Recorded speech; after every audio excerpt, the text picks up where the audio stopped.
Hello student, now we are going to discuss about the topic wave optics. तो आज हमारा topic है तरंग प्रकाश की। जो इसके आगे क्वेश्चन रह गए थे उस पर चर्चा करेंगे। ठीक है, पहला क्वेश्चन है, यंग के प्रयोग में दो स्लिटों के बीच की दूरी 0.4 mm है। प्रयुक्त प्रकाश की तरंग दैर्ध्य 6000 एंगस्ट्रॉम है। व्यतिकरण प्रारूप 100 सेंटीमीटर दूर पर्दे पर रख दिया जाता है। केंद्रीय फ्रिंज से तीसरी अवदीप्त एवं तृतीय दीप्त फ्रिंज की दूरी की गणना कीजिए। ठीक है, ये क्वेश्चन 2017 में पूछा गया क्वेश्चन है। हमें इसमें गिवन क्या है, यानी स्लिटों के बीच की दूरी। मैंने आपको कल बताया था कि जो स्लिटों के बीच की दूरी हो तो वो होती है स्मॉल डी, और स्मॉल डी की वैल्यू इसने फाइंड के इसमें दी है, इसमें मेंशन किया है स्मॉल डी की वैल्यू 0.4 mm। तो small D is equal to 0.4 mm। इस mm को मतलब मिलीमीटर से मैंने इसको कन्वर्ट कर लिया मीटर में, यानी 10⁻⁻4 का गुणा कर दिया। फिर इसमें कहा है कि ये कैपिटल डी, ठीक है, व्यतिकरण प्रारूपण 100 सेंटीमीटर दूर पर्दे पर रखा है। ठीक है, पर्दे तक की दूरी क्या है, ये कैपिटल डी क्या है, पर्दे तक की दूरी, यानी कैपिटल डी इक्वल टू में दिया है कितना, 100 सेंटीमीटर या फिर 1 मीटर। ठीक है, और क्या दिया इसने, हमें दिया इसकी प्रकाश की तरंग दैर्ध्य, यानी प्रकाश की तरंग दैर्ध्य क्या होती है, लैम्डा। तो लैम्डा बराबर 6000 एंगस्ट्रॉम, और एंगस्ट्रॉम से मैंने इसको बदल लिया किसमें, मीटर में। तो एक एंगस्ट्रॉम इज इक्वल टू होता है 10⁻⁻10 मीटर। तो जब यहाँ पे आप गुणा करेंगे 10⁻⁻10 का गुणा करेंगे मीटर बदलने के लिए, तो फाइनली हमारे पास आएगा 6 × 10⁻⁷ मीटर। फिर उसने कहा, हमसे पूछा क्या है, केंद्रीय फ्रिंज से द्वितीय अदीप्त एवं तृतीय दीप्त फ्रिंज की दूरी पूछी है। ठीक है, तृतीय अदीप्त और द्वितीय अदीप्त और तृतीय दीप्त फ्रिंज की दूरी हमसे पूछी उसने। चलो, मैं लिखा है कि केंद्रीय फ्रिंज से द्वितीय अदीप्त एवं द्वितीय अदीप्त की दूरी पहले हम फाइंड कर लेंगे। मान लो हमारे पास एक ये कोई केंद्रीय फ्रिंज है। ठीक है, अब केंद्रीय फ्रिंज से मैंने ज्ञात कर लिया पहले द्वितीय अदीप्त की दूरी। केंद्रीय फ्रिंज ये है और यहाँ से मैंने ज्ञात कर लिया किसकी स्थिति, द्वितीय अदीप्त की। तो पहली कंडीशन में इसको ज्ञात कर लिया, केंद्रीय फ्रिंज से द्वितीय अदीप्त की दूरी क्या होती है, x2 equal to 2m-1 capital D lambda upon small D. ये होता है किसके लिए, केंद्रीय किसी भी केंद्रीय फ्रिंज से दीप्त फ्रिंज की दूरी। ठीक है, केंद्रीय फ्रिंज से अदीप्त फ्रिंज की दूरी, चाहे वो 5वीं कहे, 4थी कहे, 8वीं, कोई सी भी कहे। ठीक है, वो तो क्या लगाए थे हम यहाँ पे, उसने कहा है कि सेकंड वाली का है, तो यहाँ पे क्या कर दिया मैंने, x2। ठीक है, अगर कहता कि चौथी है अदीप्त फ्रिंज तो यहाँ पे x4 कर देते। तो x2 equal to 2m-1 capital D lambda upon 2 small D. अब यहाँ पे मैंने स्मॉल m की वैल्यू पुट कर दी 2, क्योंकि उसने कहा है कि द्वितीय अदीप्त फ्रिंज। तो यहाँ पे m की वैल्यू कितनी होगी, 2 और -1, और कैपिटल डी और लैम्डा की वैल्यू मुझे दी है, कैपिटल डी और लैम्डा की वैल्यू दी है यहाँ पे। ठीक है, और स्मॉल डी की वैल्यू मैंने पुट कर दी यहाँ पे। तो जब मैंने इसको कैलकुलेट किया तो हमारे पास फाइनली आ गया कितना, 2.25 10⁻³ मीटर। तो x2 equal to 2.25 into 10⁻³ metre.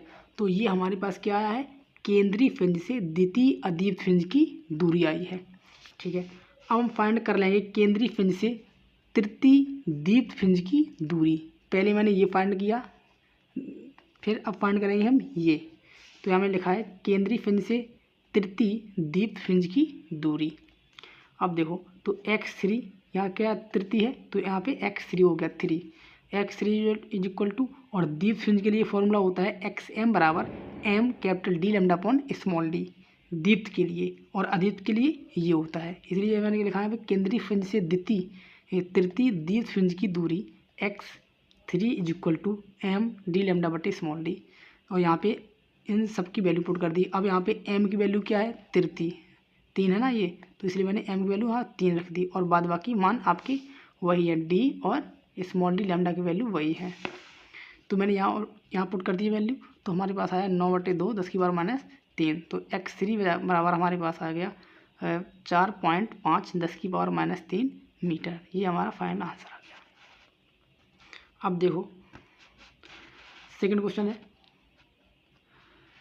दो झिर्रियों के बीच की दूरी 3 mm है। इस पर 6000 एंगस्ट्रॉम तरंग दैर्ध्य के प्रकाश लंबवत आपतित हो रहा है। 1 मीटर दूर पर्दे पर व्यतिकरण प्रारूप प्राप्त हो रहा है। फ्रिंजों की चौड़ाई और केंद्रीय फ्रिंज से दूसरी अदीप्त फ्रिंज की दूरी की गणना कीजिए। ये सवाल 2015 और 2019 में पूछा गया क्वेश्चन है। इसमें गिवन क्या है, हमें इसमें दे रखा है स्मॉल डी स्लिटों के बीच की दूरी, ये लिखा है झिर्रियों या स्लिटों के बीच की दूरी कितनी है 3 mm। तो small D equal to 3 mm। इस मिलीमीटर से मैंने बदल लिया इसको मीटर में, 10⁻³ का गुणा कर दिया। फिर मुझे इस यहाँ पे दिया है तरंग दैर्ध्य, यानी प्रकाश की तरंग दैर्ध्य क्या होती है लैम्डा। लैम्डा बराबर 6000 एंगस्ट्रॉम। एंगस्ट्रॉम से मैंने इसको कन्वर्ट कर लिया किसमें मीटर में, यानी 10⁻−10 का गुणा कर दिया। यहाँ पे लिख लो आप 1 एंगस्ट्रॉम बराबर 10⁻10 मीटर। इसका मैंने इसको गुणा कर दिया तो हमारे पास आ गया 6 10⁻7 मीटर। और पर्दे तक की दूरी क्या है 1 मीटर, ये लिखा है 1 मीटर दूर पर्दा रखा है, यानी पर्दे तक की दूरी जो होती है वो होती है कैपिटल डी। इसका मान दिया मुझे 1 मीटर। और कह रहा है कि फ्रिंजों की चौड़ाई W बराबर क्वेश्चन मार्क। फ्रिंज की चौड़ाई W बराबर होता है डी लैम्डा बटे स्मॉल डी। चाहे फ्रिंज दीप्त हो या अदीप्त हो, चौड़ाई हमेशा उसकी यही रहती है डी लैम्डा बटे स्मॉल डी। तो इसमें इन तीनों की वैल्यू उठा के आप यहाँ रख दें, ठीक है। तो हमारे पास आएगा, जब मैंने वैल्यू पुट की 2 × 10⁻⁴ मीटर, तो ये W बराबर 2 × 10⁻⁴ मीटर या फिर 0.2 मिलीमीटर। दोनों आंसर सही है। इसका सेकंड पार्ट कह रहा है केंद्रीय फ्रिंज से दूसरी अदीप्त फ्रिंज की दूरी गणना कीजिए, ठीक है। अभी आपने पढ़ा था कि केंद्रीय फ्रिंज से किसी भी फ्रिंज की दूरी की कंडीशन क्या होती है, अभी मैंने आपको बताया था। ये देखो 2m-1 डी लैम्डा बटे 2d, ये बताया था। ये होता है अदीप्त के लिए, ठीक है। तो बस सिंपल सा केंद्रीय फ्रिंज से दूसरी अदीप्त की दूरी क्या है यहाँ पे x2। उसने क्या कहा दूसरी की है, तो वहाँ पे x2 की वैल्यू कितनी होगी 2, ये है यहाँ पे आ गया 2 क्यों है, क्योंकि उसने कहा है कि दूसरी अदीप्त फ्रिंज कौन सी फ्रिंज है वो, इसका मतलब है x2 = 2m-1 डी लैम्डा बटे स्मॉल डी।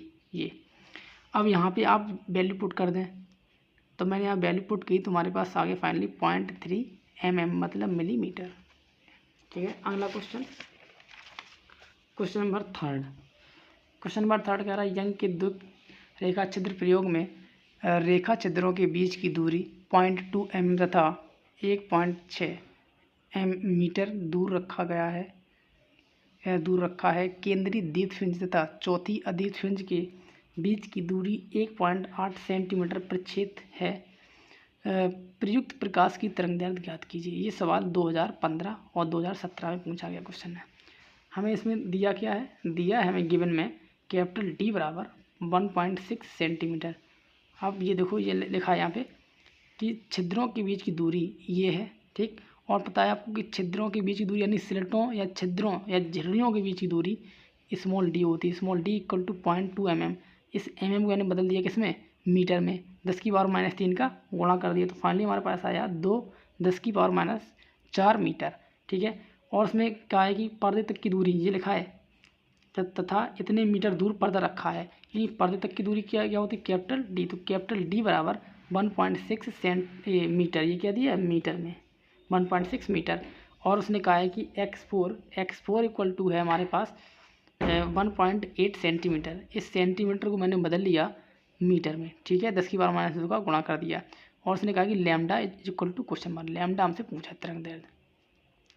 अब जो x4 है ये क्या है, ये है चौथी अदीप्त फ्रिंज के लिए, ये लिखा है केंद्रीय दीप्त फ्रिंज तथा चौथी अदीप्त फ्रिंज के बीच की दूरी ये है, ठीक है, ये हमें दिया है। अब देखो यहाँ से तो आपको पता है कि चौथी अदीप्त फ्रिंज के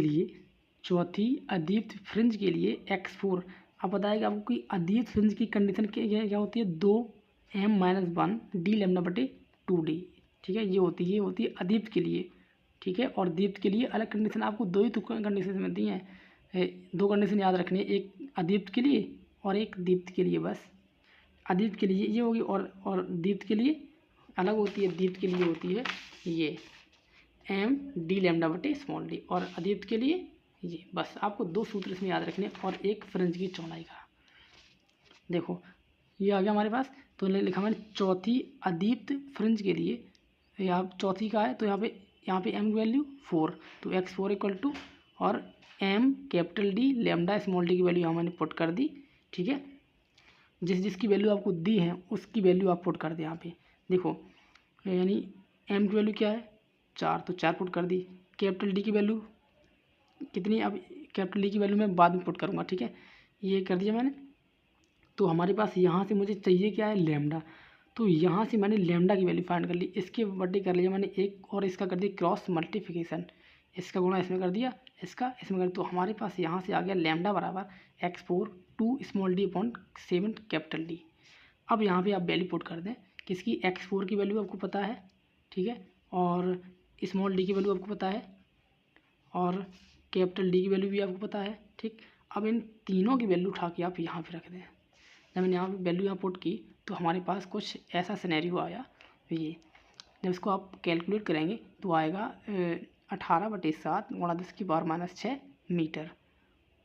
देन फाइनली लैम्डा बराबर 6.4286 इंटू 10⁻7 मीटर, या फिर एंगस्ट्रॉम बदल लो इसको आप, लैम्डा बराबर 6428.6 angstrom, that is final answer. ठीक है, ये हमारे आज 3 क्वेश्चन थे, इंपॉर्टेंट क्वेश्चन।